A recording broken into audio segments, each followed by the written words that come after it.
Steve Brill did not believe in ghosts or demons. Juan Lopez did.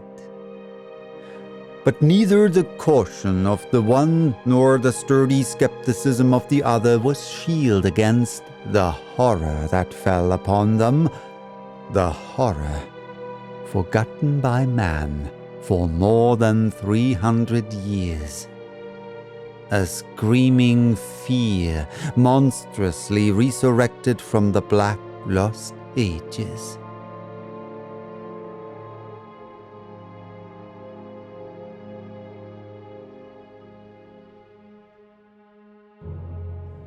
Yet, as Steve Brill sat on his sagging stoop that last evening, his thoughts were as far from uncanny menaces as the thoughts of man can be. His ruminations were bitter but materialistic.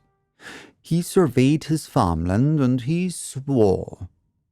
Brill was tall, rangy, and tough as boot-leather, true son of the iron-bodied pioneers who wrenched West Texas from the wilderness. He was browned by the sun and strong as a long-horned steer.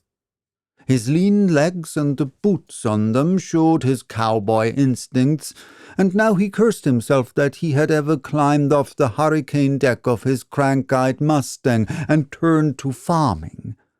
He was no farmer, the young puncher admitted profanely. Yet his failure had not at all been his fault. Plentiful rain in the winter, so rare in West Texas, had given promise of good crops. But as usual, things had happened.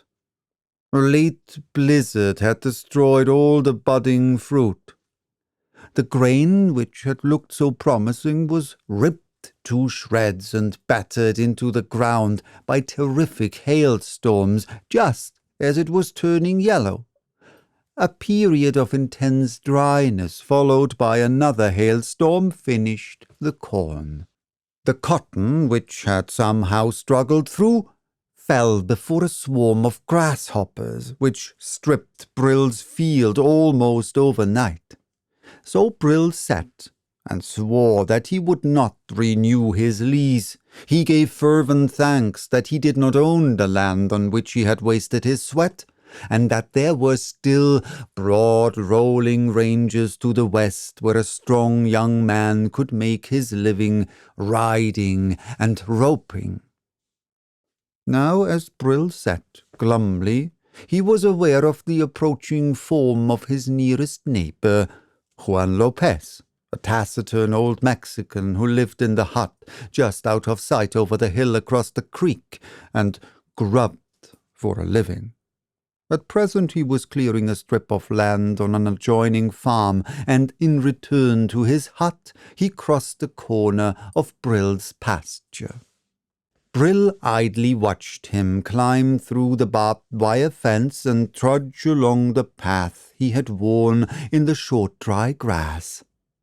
He had been working at his present job for over a month now, chopping down tough, gnarly mesquite trees and digging up their incredibly long roots, and Brill knew that he always followed the same path home. And watching, Brill noted him swerving far aside, seemingly to avoid a low rounded hillock which jutted above the level of the pasture. Lopez went far around this knoll, and Brill remembered that the old Mexican always circled it at a distance. And another thing came into Brill's idle mind. Lopez always increased his gait when he was passing the knoll, and he always managed to get by it before sundown. Yet Mexican laborers generally worked from the first light of day to the last glint of twilight, especially at these grubbing jobs, when they were paid by the acre and not by the day. Bill's curiosity was aroused.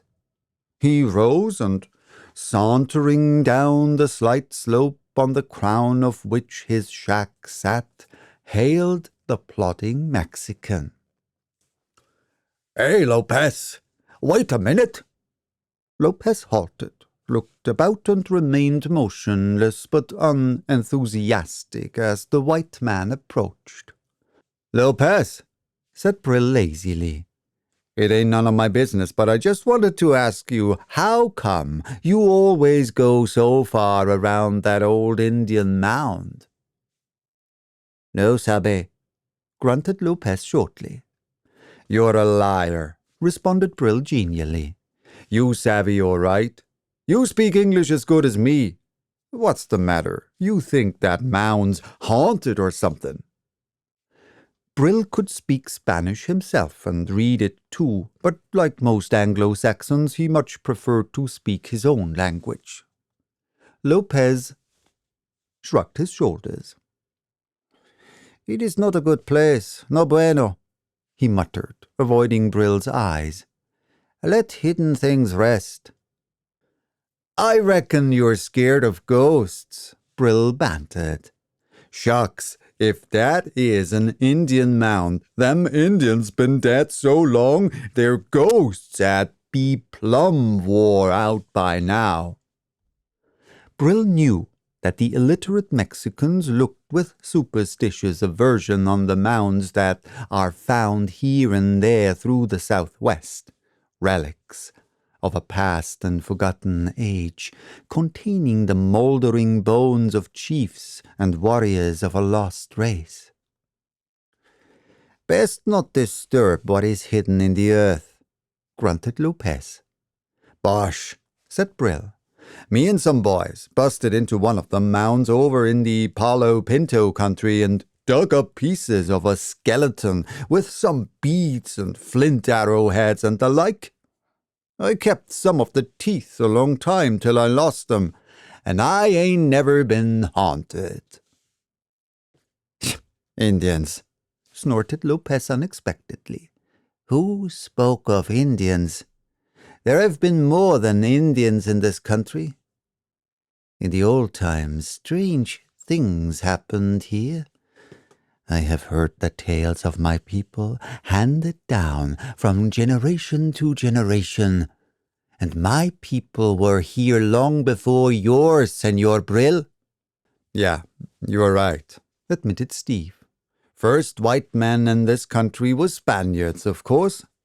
Coronado passed along not very far from here, I hear tell, and Hernando de Estrada's expedition came through here away back yonder, I don't know how long ago."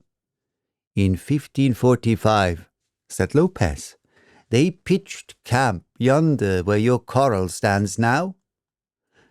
Brill turned to glance at his rail-fenced corral, inhabited now by his saddle horse, a pair of workhorses, and a scrawny cow. "How come you know so much about it?" he asked curiously.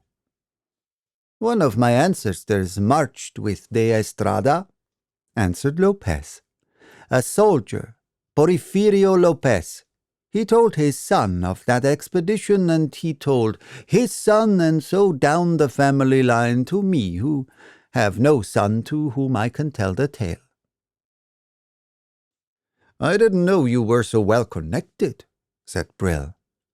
"Maybe you know something about the gold de Estrada was supposed to have hid around here somewhere?" "There was no gold," growled Lopez. "De Estrada's soldiers bore only their arms, and they fought their way through hostile country.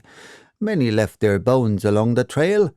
Later, many years later, a mule train from Santa Fe was attacked, not many miles from here, by Comanches, and they hid their gold and escaped. So the legends got mixed up. But even their gold is not there now, because gringo buffalo hunters found it and dug it up." Brill nodded abstractedly, hardly heeding. Of all the continent of North America, there is no section so haunted by tales of lost or hidden treasure as is the Southwest.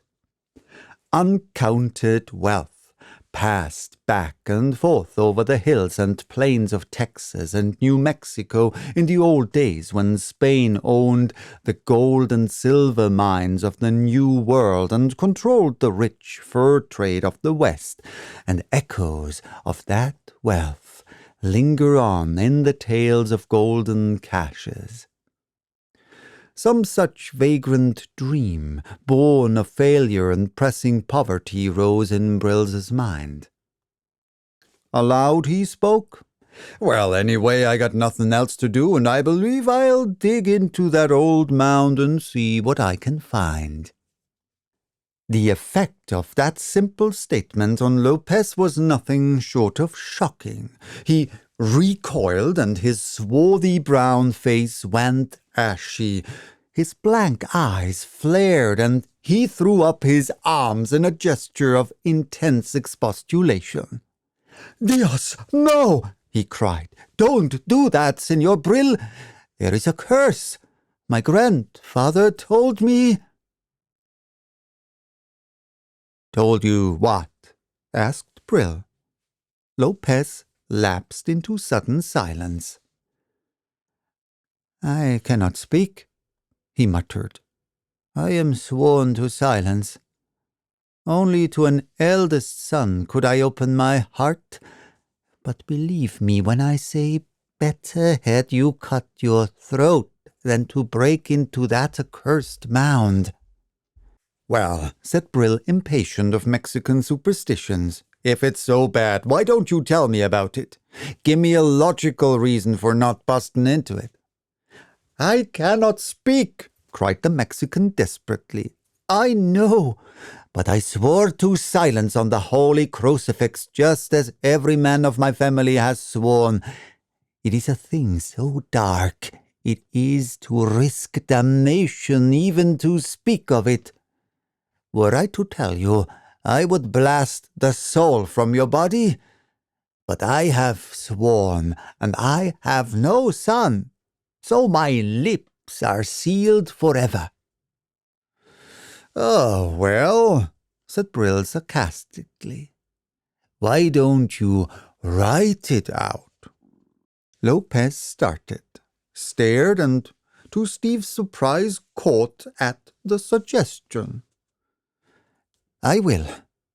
Dios be thanked, the good priest taught me to write when I was a child. My oath said nothing of writing.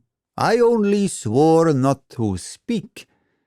I will write out the whole thing for you if you will swear not to speak of it afterward and to destroy the paper as soon as you have read it."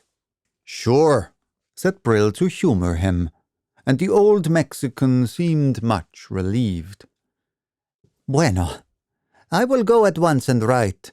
Tomorrow, as I go to work, I will bring you the paper, and you will understand why no one must open that accursed mound." And Lopez hurried along his homeward path, his stooped shoulders swaying with the effort of his unwonted haste. Steve grinned after him, shrugged his shoulders, and turned back toward his own shack. Then he halted, gazing back at the low, rounded mound with its grass-grown sides. It must be an Indian tomb, he decided. What with its symmetry and its similarity to other Indian mounds he had seen? He scowled as he tried to figure out the seeming connection between the mysterious knoll and the martial ancestor of Juan Lopez. Brill gazed after the receding figure of the old Mexican. A shallow valley, cut by a half-dry creek, bordered with trees and underbrush, lay between Brill's pasture and the low sloping hill beyond which lay Lopez's shack. Among the trees along the creek bank, the old Mexican was disappearing, and Brill came to a sudden decision. Hurrying up the slight slope, He took a pick and a shovel from the tool shed built onto the back of his shack. The sun had not yet set, and Brill believed he could open the mound deep enough to determine its nature before dark. If not, he could work by lantern light. Steve, like most of his breed, lived mostly by impulse, and his present urge was to tear into that mysterious hillock and find what, if anything, was concealed therein. The thought of treasure came again to his mind, piqued by the evasive attitude of Lopez. What if, after all, that grassy heap of brown earth hid riches, virgin ore from forgotten mines, or the minted coinage of old Spain? Was it not possible that the musketeers of de Estrada had themselves reared that pile above a treasure they could not bear away, moulding it in the likeness of an Indian mound to fool seekers? Did old Lopez know that? It would not be strange if, knowing of treasure there, the old Mexican refrained from disturbing it. Ridden with grisly superstitious fears, he might well live out a life of barren toil rather than risk the wrath of lurking ghosts or devils. For the Mexicans say that hidden gold is always accursed, and surely there was supposed to be some especial doom resting on this mound. Well, Brill meditated, Latin Indian devils had no terrors for the Anglo-Saxon tormented by the demons of drought and storm and crop failure. Steve set to work with the savage energy characteristic of his breed. The task was no light one. The soil, baked by the fierce sun, was iron-hard and mixed with rocks and pebbles. Brill sweated profusely and grunted with his efforts. But the fire of the treasure hunter was on him. He shook the sweat out of his eyes and drove in the pick with mighty strokes that ripped and crumbled the close-packed dirt. The sun went down, and in the long, dreamy summer twilight he worked on, almost oblivious of time or space. He began to be convinced that the mound was a genuine Indian tomb, as he found traces of charcoal in the soil. The ancient people which reared these sepulchres had kept fires burning upon them for days, at some point in the building. All the mounds Steve had ever opened had contained a solid stratum of charcoal a short distance below the surface. But the charcoal traces he found now were scattered about through the soil. His idea of a Spanish-built treasure trove faded, but he persisted. Who knows? Perhaps that strange folkmen now called mound builders had treasures of their own which they laid away with the dead. Then Steve yelped in exultation as his pick rang on a bit of metal. He snatched it up and held it close to his eyes, straining in the waning light. It was caked and corroded with rust, worn almost paper-thin, but he knew it for what it was, a spur rowel, unmistakably Spanish with its long, cruel points. And he halted, completely bewildered. No Spaniard ever reared this mound, with its undeniable marks of aboriginal workmanship. Yet, how came that relic of Spanish caballeros hidden deep in the packed soil? Brill shook his head and set to work again. He knew that in the center of the mound, If it were indeed an aboriginal tomb, he would find a narrow chamber built of heavy stones containing the bones of the chief for whom the mound had been reared and the victims sacrificed above it. And in the gathering darkness he felt his pick strike heavily against something granite-like and unyielding.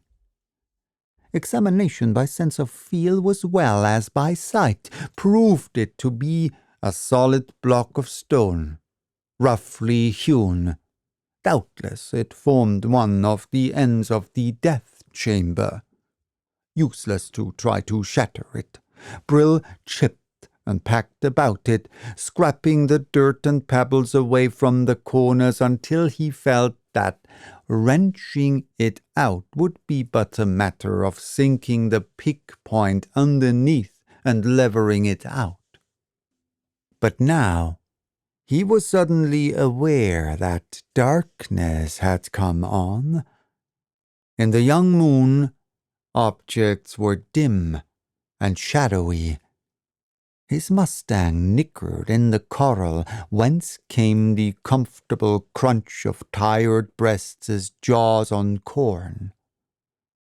A whippoorwill called eerily from the dark shadows of the narrow winding creek. Brill straightened reluctantly. Better get a lantern and continue his explorations by its light. He felt in his pocket with some idea of wrenching out the stone and exploring the cavity by the aid of matches. Then he stiffened. Was it imagination that he heard a faint, sinister rustling which seemed to come from behind the blocking stone? Snakes.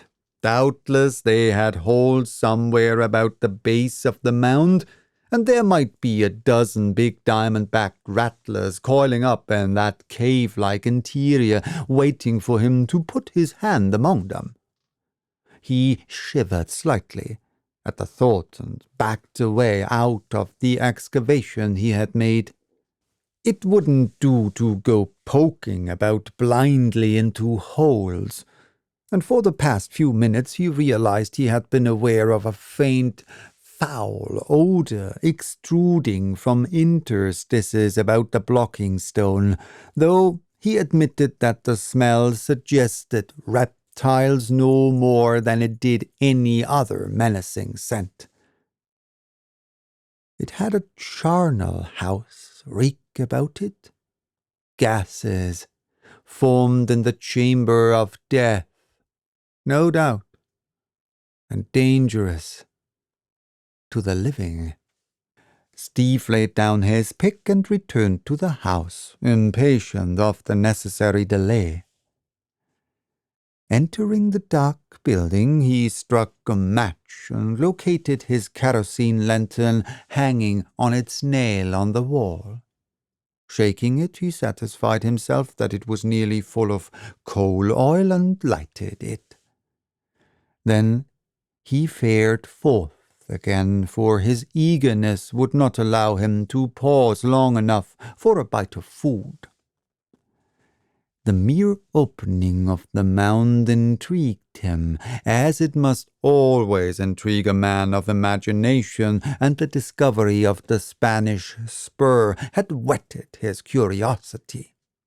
He hurried from his shack, the swinging lantern casting long distorted shadows ahead of him and behind. He chuckled as he visualized Lopez's thoughts and actions when he learned on the morrow that the forbidden mound had been pried into. A good thing he opened it that evening, Brill reflected. Lopez might even have tried to prevent him meddling with it, had he known. In the dreamy hush of the summer night, Brill reached the mound, lifted his lantern, swore bewilderedly. the lantern revealed his excavations, his tools lying carelessly where he had dropped them, and a black, gaping aperture. The great blocking stone lay in the bottom of the excavation he had made, as if thrust carelessly aside. Warily he thrust the lantern forward, and peered into the small cave-like chamber, expecting to see he knew not what. Nothing met his eyes except the bare rock sides of a long narrow cell, large enough to receive a man's body, which had apparently been built up of roughly hewn square-cut stones, cunningly and strongly joined together. "Lopez!" exclaimed Steve furiously. "That dirty coyote! He's been watching me work, and when I went after the lantern he snuck up and pried the rock out and grabbed whatever was in there, I reckon. Blast his greasy hide, I'll fix him!" Savagely he extinguished the lantern and glared across the shallow, brush-grown valley. As he looked, he stiffened. Over the corner of the hill on the other side of which the shack of Lopez stood, a shadow moved. The slender moon was setting, the light dim, and the play of the shadows baffling. But Steve's eyes were sharpened by the sun and winds of the wastelands, and he knew that it was some two-legged creature that was disappearing over the low shoulder of the mesquite-grown hill. "Beatin' it to his shack," snarled Brill. "He's sure got something, or he wouldn't be travelling at that speed." Brill swallowed, wondering why a peculiar trembling had suddenly taken hold of him. What was there unusual about a thieving old greaser running home with his loot? Brill tried to drown the feeling that there was something peculiar about the gait of the dim shadow, which had seemed to move at a sort of slinking lope. There must have been need for swiftness when stocky old Juan Lopez elected to travel at such a strange pace. "Whatever he found is as much mine as his," swore Brill, trying to get his mind off the abnormal aspect of the figure's flight. "I got this land leased and I done all the work diggin'. A curse heck! No wonder he told me that stuff. Wanted me to leave it alone so he could get it hisself. It's a wonder he ain't dug it up long before this. But you can't never tell about them pigs." Brill, as he meditated thus, was striding down the gentle slope of the pasture which led down to the creek bed. He passed into the shadows of the trees and dense underbrush and walked across the dry creek bed, noting absently that neither whippoorwill nor hoot owl called in the darkness.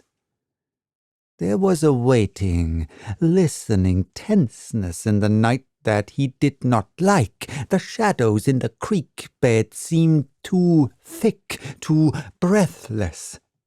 He wished he had not blown out the lantern which he still carried, and was glad he had bought a pick, gripped like a battle-axe in his right hand.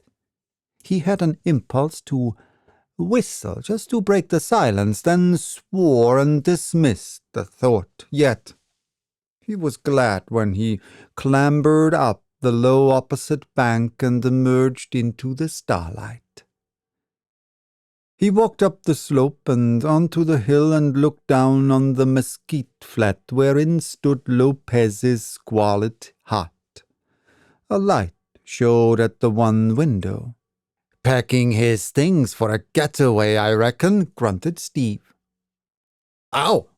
What the—" He staggered as from a physical impact as a frightful scream knifed the stillness. He wanted to clap his hands over his ears to shut out the horror of that cry, which rose unbearably and then broke in an abhorrent gurgle. Good God! Steve felt the cold sweat spring out upon him. Lopez, or somebody! Even as he gasped the words, he was running down the hill as fast as his long legs could carry him. Some unmistakable horror was taking place in that lonely hut, but he was going to investigate it if it meant facing the devil himself. He tightened his grip on his pick handle as he ran. Wandering prowlers murdering old Lopez for the loot he had taken from the mound, Steve thought, and forgot his wrath. It would go hard for anyone he caught molesting the old scoundrel, thief though he might be. He hit the flat, running hard, and then the light in the hut went out, and Steve staggered in full flight, bringing up against the mesquite tree with an impact that jolted a grunt out of him and tore his hands on the thorns. Rebounding with a sobbed curse, he rushed for the shack, nerving himself for what he might see. His hair still standing on end at what he had already seen. Brill tried the one door of the hut and found it bolted. He shouted to Lopez and received no answer. Yet utter silence did not reign. From within came a curious, muffled, worrying sound that ceased as Brill swung his pick crashing against the door. The flimsy portal splintered, and Brill leaped into the dark hut, eyes blazing, pick swung high for a desperate onslaught. But no sound ruffled the grisly silence, and in the darkness nothing stirred, though Brill's chaotic imagination peopled the shadowed corners of the hut with shapes of horror. With a hand damp with perspiration, he found a match and struck it. Besides himself, only Lopez occupied the hut. Old Lopez, stark dead on the dirt floor, arms spread wide like a crucifix, mouth sagging open in a resemblance of idiocy, eyes wide and staring with a horror Brill found intolerable. The one window gaped open, showing the method of the slayer's exit, possibly his entrance as well. Brill went to that window and gazed out warily. He saw only the sloping hillside on one hand and the mesquite flat on the other. He stared. Was that a hint of movement among the stunted shadows of the mesquites and chaparral, or had he but imagined he glimpsed a dim loping figure among the trees? He turned back as the match burned down to his fingers. He lit the old coal oil lamp on the rude table, cursing as he burned his hand. The globe of the lamp was very hot, as if it had been burning for hours. Reluctantly he turned to the corpse on the floor. Whatever sort of death had come to Lopez, it had been horrible. But Brill, gingerly examining the dead man, found no wound, no mark or knife or bludgeon on him. Wait. There was a thin smear of blood on Brill's questioning hand. Searching, he found the source. 3 or 4 tiny punctures in Lopez's throat, from which blood had oozed sluggishly. At first he thought they had been inflicted with a stiletto, a thin, round, edgeless dagger. Then he shook his head. He had seen stiletto wounds. He had the scar of one on his own body. These wounds more resembled the bite of some animal. They looked like the marks of pointed fangs. Yet Brill did not believe they were deep enough to have caused death, nor had much blood flowed from them. A belief abhorrent with grisly speculations rose up in the dark corners of his mind that Lopez had died of fright, and that the wounds had been inflicted either simultaneously with his death or an instant afterward. And Steve noticed something else. Scrawled about on the floor lay a number of dingy leaves of paper, scrawled in the old Mexican's crude hand. He would write of the curse of the mound, he had said. There were the sheets on which he had written. There was the stump of a pencil on the floor. There was the hot lamp globe. All mute witnesses that the old Mexican had been seated at the rough-hewn table, writing for hours. Then it was not he who opened the mound chamber and stole the contents? But who was it, in God's name? And who, or what, was it that Brill had glimpsed loping over the shoulder of the hill? Well, there was but one thing to do: saddle his Mustang and ride the 10 miles to Coyote Wells, the nearest town, and inform the sheriff of the murder. Brill gathered up the papers. The last was crumpled in the old man's clutching hand, and Brill secured it with some difficulty. Then, as he turned to extinguish the light, he hesitated and cursed himself for the crawling fear that lurked at the back of his mind, fear of the shadowy thing he had seen cross the window just before the light was extinguished in the hut. The long arm of the murderer, he thought, reaching for the lamp to put it out, no doubt. What had there been abnormal or inhuman about that vision, distorted, though it must have been in the dim lamplight and shadows? As a man strives to remember the details of a nightmare dream, Steve tried to define in his mind some clear reason that would explain why that flying glimpse had unnerved him to the extent of blundering headlong into a tree, and why the mere vague remembrance of it now caused cold sweat to break out on him. Cursing himself to keep up his courage, he lighted his lantern, blew out the lamp on the rough table, and resolutely set forth, grasping his pick like a weapon. After all, why should certain seemingly abnormal aspects about a sordid murder upset him? Such crimes were abhorrent, but common enough, especially among Mexicans who cherished unguessing feuds. Then, as he stepped into the silent, star-flecked night, he brought up short.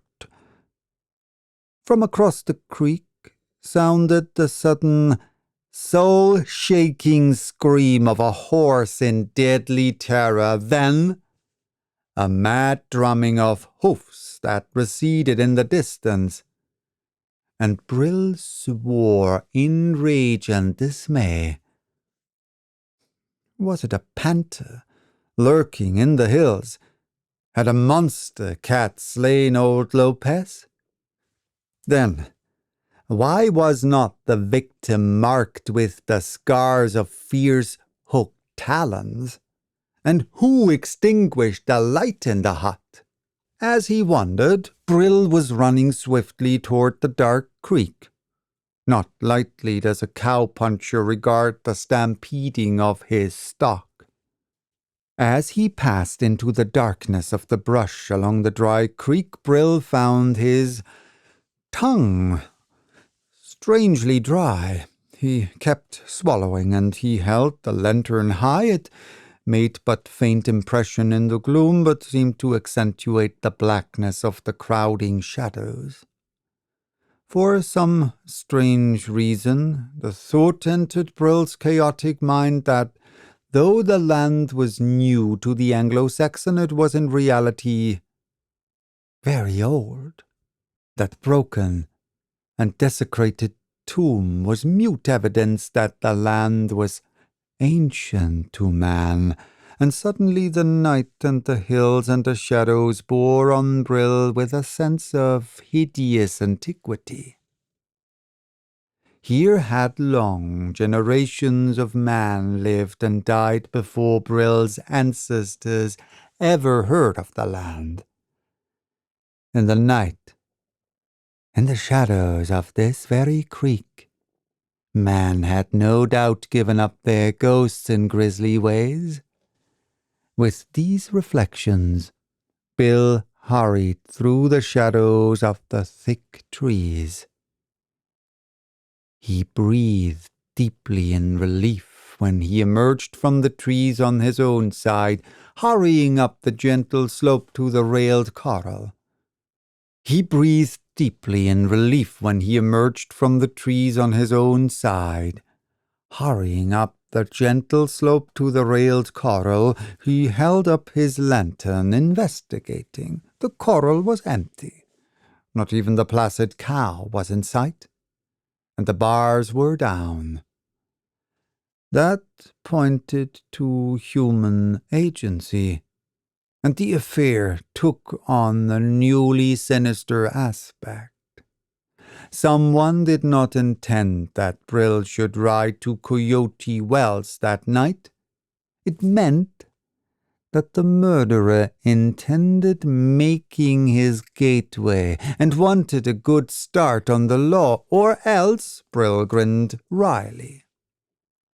Far away across a mesquite flat, he believed he could still catch the faint and far-away noise of running horses. What in God's name had given them such a fright? A cold finger of fear played shudderingly on Brill's spine. Steve headed for the house. He did not enter boldly. He crept clear around the shack, peering shudderingly into the dark shadows, listening with painful intensity for some sound to betray the presence of the lurking killer.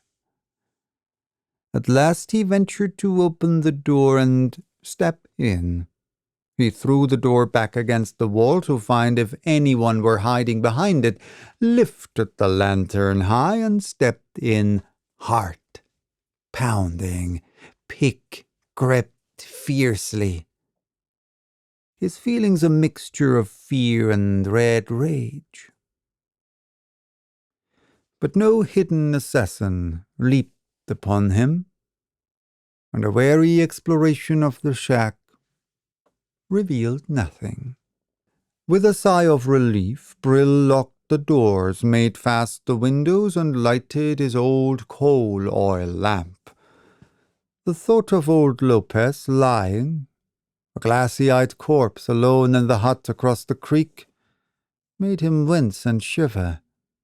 But he did not intend to start for town on foot in the night. He drew from his hiding place his reliable old Colt 45, spun the blue steel cylinder, and grinned mirthlessly. Maybe the killer did not intend to leave any witnesses to his crime alive. Well, let him come. He or they would find a young cowpuncher with a six-shooter less easy prey than an old unarmed Mexican. And that reminded Brill of the papers he had brought from the hut, taking care that he was not in line with a window through which a sudden bullet might come. He settled himself to read, with one ear alert for stealthy sounds. And as he read the crude, laborious script, a slow, cold horror grew in his soul. It was a tale of fear that the old Mexican had scrawled, a tale handed down from generation to generation, a tale of ancient times.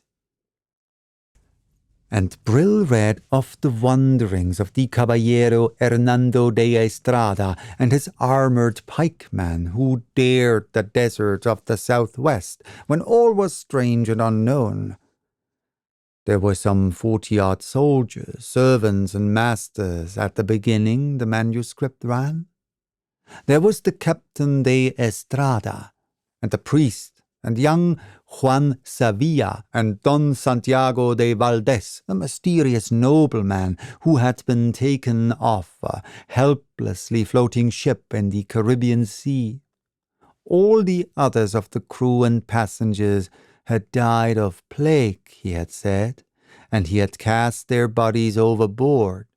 So de Estrada had taken him aboard the ship that was bearing the expedition from Spain, and de Valdez joined them in their explorations. Brill read something of their wanderings, told in the crude style of old Lopez, as the old Mexican's ancestors had handed down the tale for over 300 years. The bare written words dimly reflected the terrific hardships the explorers had encountered: drought, thirst, floods, the desert sandstorms, the spears of hostile redskins. But it was of another peril that old Lopez told, a grisly, lurking horror that fell upon the lonely caravan wandering through the immensity of the wild. Man by man they fell, and no man knew the slayer. Fear and black suspicion ate at the heart of the expedition like a canker, and their leader knew not where to turn. This they all knew. Among them was a fiend in human form. Man began to draw apart from each other, to scatter along the line of march, and this mutual suspicion that sought security in solitude made it easier for the fiend. The skeleton of the expedition staggered through the wilderness, lost, dazed, and helpless, and still the unseen horror hung on their flanks, dragging down the stragglers, preying on drowsing sentries and sleeping man, and on the throat of each was found the wounds of pointed fangs that bled the victim white, so that the living knew with what manner of evil they had to deal. Men reeled through the wild, calling on the saints, or blaspheming in their terror, fighting frenziedly against sleep until they fell with exhaustion, and sleep stole on them with horror and death. Suspicion centered on a great black man, a cannibal slave from Calabar, and they put him in chains. But young Juan Sevilla went the way of the rest. And then the priest was taken. But the priest fought off his fiendishly assailant and lived long enough to gasp the demon's name to de Estrada, and Brill, shuddering and wide-eyed, read. And now it was evident to de Estrada that the good priest had spoken the truth, and the slayer was Don Santiago de Valdez, who was a vampire, an undead fiend subsisting on the blood of the living. And de Estrada called to mind a certain foul nobleman who had lurked in the mountains of Castile since the days of the Moors, feeding off the blood of helpless victims, which lent him a ghastly immortality. This nobleman had been driven forth. None knew where he had fled, but it was evident that he and Don Santiago were the same man.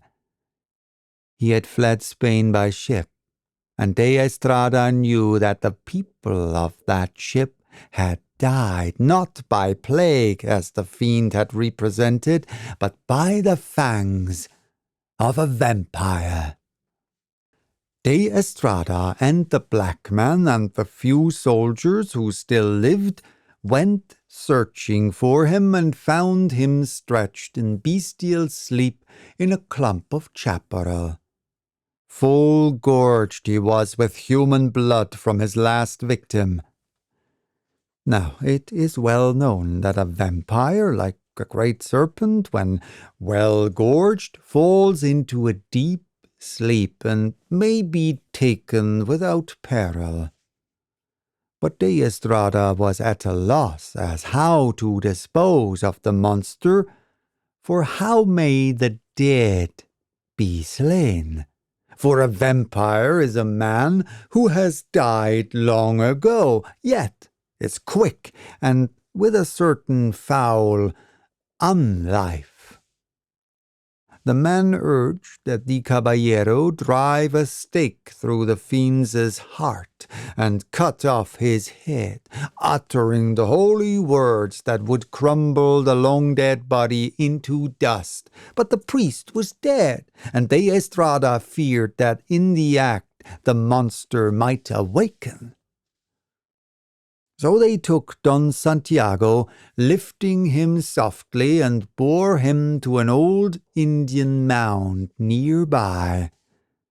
This they opened, taking forth the bones they found there, and they placed the vampire within and sealed up the mound. Dios grant until Judgment Day.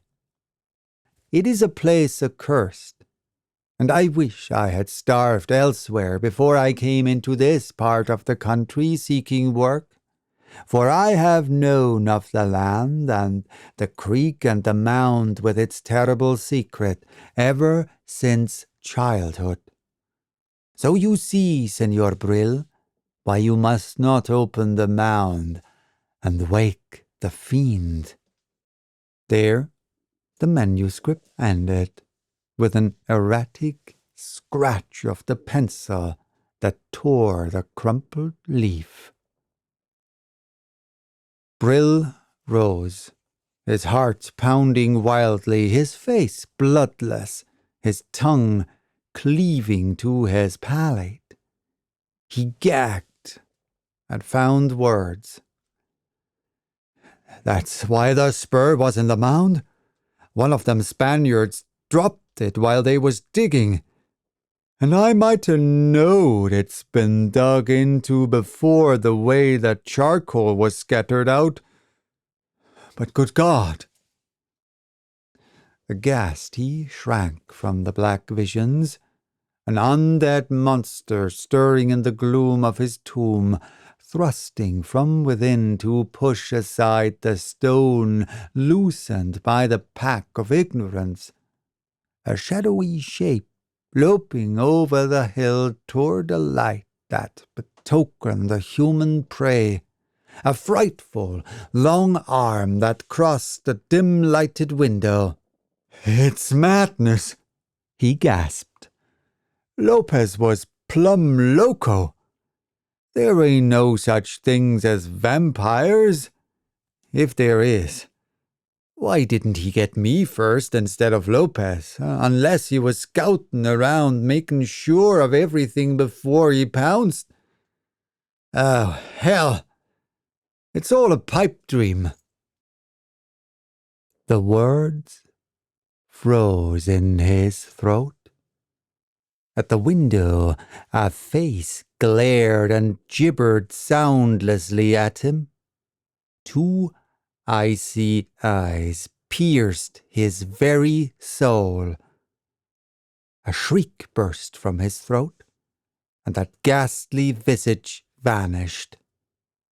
but the very air was permeated by the foul scent that had hung about the ancient mound, and now that door creaked, bent slowly inward. Brill beckoned up against the wall, his gun shaking in his hand. It did not occur to him to fire through the door. In his chaotic brain he had but one thought, that only that thin portal of wood separated him from some horror, born out of the womb of night and gloom and a black pest. His eyes were distant as he saw the door give, as he heard the staples of the bolt groan.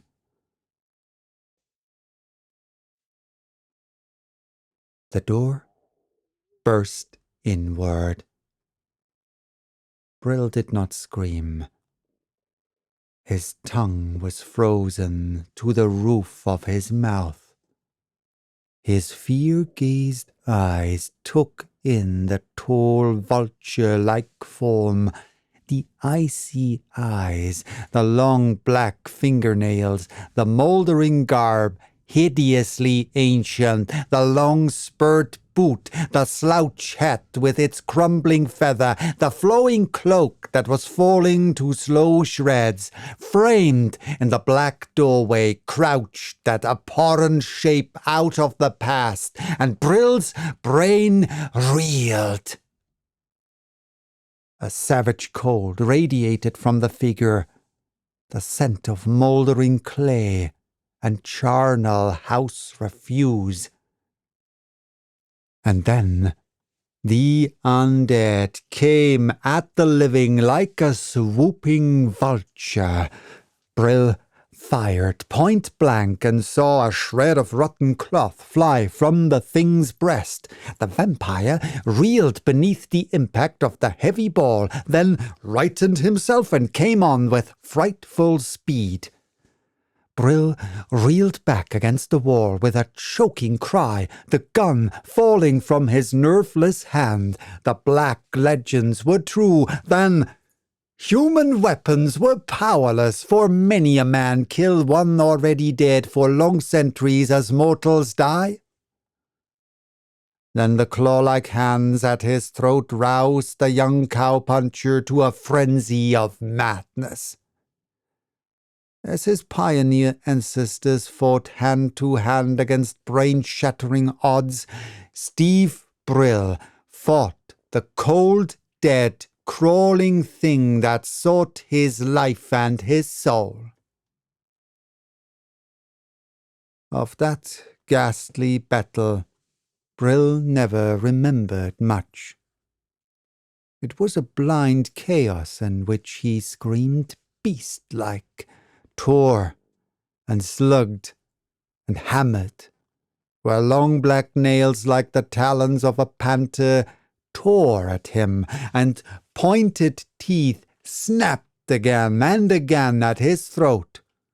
Rolling and tumbling about the room, both half enveloped by the musty folds of that ancient, rotting cloak, they smote and tore at each other among the ruins of the shattered furniture, and the fury of the vampire was not more terrible than the fear-crazed desperation of his victim. They crashed headlong into the table, knocking it down upon its side, and the coal oil lamp splintered on the floor, spraying the walls with sudden flames. Brill felt the bite of the burning oil that spattered him, but in the red frenzy of the fight he gave no heed. The black talons were tearing at him, the inhuman eyes burning icily into his soul. Between his frantic fingers, the withered flesh of the monster was hard as dry wood, and wave after wave of blind madness swept over Steve Brill. Like a man battling a nightmare, he screamed and smote, while all about them the fire leaped up and caught at the walls and roof. Through darting jets and licking tongues of flames they reeled and rolled like a demon and a mortal warring of the fire-lanced floors of hell. And in the growing tumult of the flames, Brill gathered himself for one last volcanic burst of frenzied strength, breaking away and staggering up, gasping and bloody, he lunged blindly at the foul shape and caught it in a grip not even the vampire could break.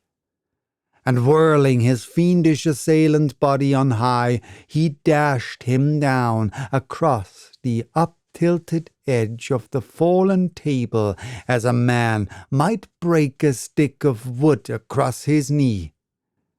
Something cracked like a snapping branch, and the vampire fell from Brill's grasp to writhe in a strange broken posture on the burning floor.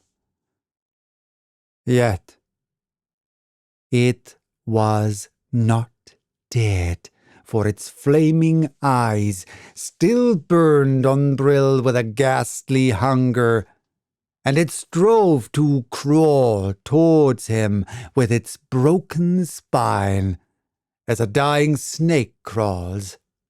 Brill, reeling and gasping, shook the blood from his eyes and staggered blindly through the broken door. And as a man runs from the portals of hell, he ran stumblingly through the mesquite and chaparral until he fell from utter exhaustion. Looking back, he saw the flames of the burning house and thanked God that it would burn until the very bones of Don Santiago de Valdez were utterly consumed and destroyed from the knowledge of man.